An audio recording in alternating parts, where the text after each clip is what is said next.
Graham Platner, the upstart Democratic Senate candidate in Maine, says he will have a tattoo on his chest removed after learning of its resemblance to a Nazi symbol. It is the latest in a string of controversies surrounding Platner, a Marine combat veteran and oyster farmer whose entrance in the Maine Senate race was celebrated by many progressive Democrats. Sarakshi Rai, deputy managing editor here at The Hill, joins me to discuss. So, Sarakshi, what is this tattoo and what does it mean? That's right, Jude. This tattoo in question that Graham Platner has resembles the Totenkopf, or death's head symbol, which is basically a skull and bones, and it was adopted by Hitler's SS during the Nazi era. And it became particularly associated with the SS Totenkopf in Verbande, the branch responsible for guarding concentration camps. And this is according to the Anti-Defamation League. So a huge revelation coming out if that is indeed what is his tattoo all about. So what is Platner saying about getting this tattoo? When did he get it? And did he know the meaning behind it when he got it? That's right. There have been conflicting reports about this. So he says that he got the tattoo in 2007 in Split, Croatia, and that he and other Marines had chosen a terrifying looking skull and crossbones off the wall, and that skull and crossbones are pretty much the standard military thing. He also said on the Pod Save America podcast that I am not a secret Nazi, adding that he was a lifelong opponent of Nazism and anti-Semitism. And he said that in a statement to the Associated Press that it wasn't until he started hearing from reporters and DC insiders that this tattoo resembled a Nazi symbol. He also said that he would have not gone through his life having it on his chest if he knew that, and that anyone insinuating that is quote unquote disgusting, and that he's already planning on getting it removed. Now, he also said that he never tried to hide this tattoo, including during a full physical examination that he had when enlisting in the army, and that nobody told him that he had that the image had Nazi links, essentially. But there is a report that's come out that says that he might have known about it, but that's not been independently verified by a lot of people. And Graham Platner really standing by a statement that he really didn't know the meaning behind this.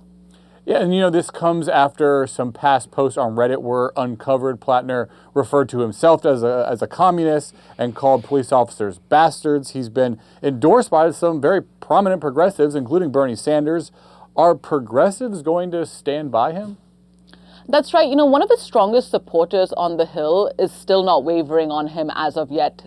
Senator Bernie Sanders, who's rallied with him in Maine last month, has endorsed his campaign, and he defended him when asked about the tattoo. He said, look, I understand this whole platoon. I don't know too much about it. They got inebriated, and, he added that Graham Platner went through a dark period when he was writing some of those Reddit posts. He was bartending in D.C. at the time, and there are posts from 2013, 2018, and 2021 that have resurfaced.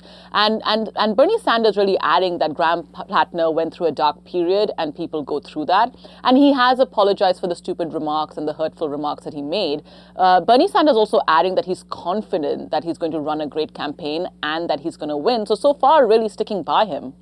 Why are people watching this race so closely? Like, obviously, we're still in the Democratic primary. Last week, Janet Mills, the governor of Maine, got into the race. She's 77 years old.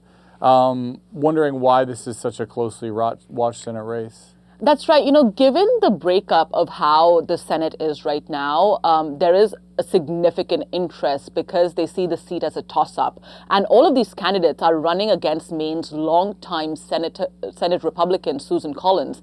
And given the balance of power in the Senate, that's really put this Maine Senate race squarely in the headlines pretty early on in election season. Let's not forget the midterms are still a year away. And it's a compelling matchup of personalities and political ideologies. We have the incumbent Senator Susan Collins, who's a Republican and who's held the seat for over 2 decades. And she's really a moderate and has been able to work across the aisle and work with Democrats. We have the challenger, which is really, Governor Janet Mills, who is a Democrat with a strong record of public service. And she's also served as Maine's Attorney General. She also has a reputation for being a skilled politician. And we have this up-and-coming candidate, Graham Platner, who's really, made waves in the grassroots movements, and people have really been behind him. So it's been very interesting, given that what we know traditionally the midterms are always better for the party that's not in power, that's not the president's party. And so Democrats really looking to see if Maine could be a possibility to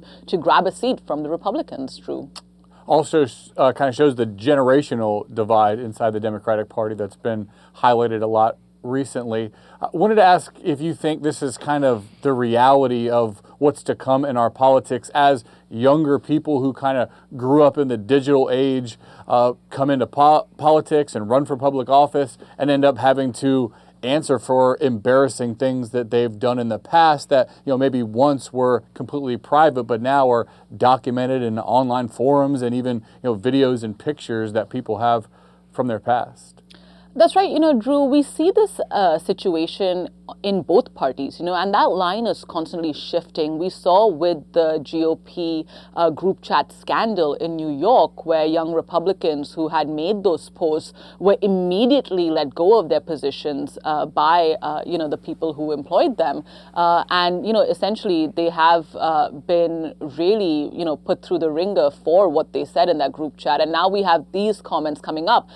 So, the line is constantly shifting, but it's also some of these things are inexcusable, and as we know, things live on social media forever. So both parties having to grapple with this issue in the recent weeks, and we have yet to see how this Graham Platner issue plays out, and whether or not he still has the backing of the grassroots movement and the people like Senator Bernie Sanders who stand by him still.